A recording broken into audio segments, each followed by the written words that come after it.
Hello, listeners. To answer question one as to how recent historic events have affected the course of research in organizational psychology, here is my list of some of those that I believe made the most impact. There is the study of the methods used to develop the principles of scientific management.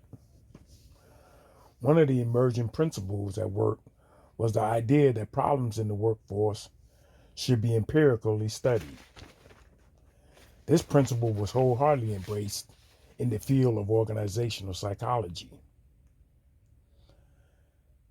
Next, there is the Hawthorne studies that concluded that employees respond differently to different types of leadership.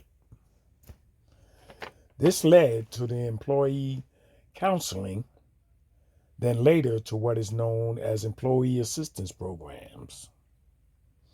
We now understand that social factors have a direct impact in the organizational setting. World War II followed, ushering women into joining the workforce. This gave way to the study of diversity in the workplace. Another turning point in the field of organizational psychology was the union movement in this country. With the introduction of collective bargaining and the threat of unionization, changes had to be made concerning individuals employed by businesses and organizations. After the breakup of the Soviet Union, it became apparent to many businesses that operating in the free market economy was very different than operating in the state owned economy. This made research by organizational psychology vital for continued operation. Who could forget 9/11 and the changes that came about after the attack? First on everyone's mind was emergency preparedness. Then the loss of jobs and ensuing economic recession that led to the impacts of unemployment. Then there was also the reevaluation of contracts between individuals and organizations.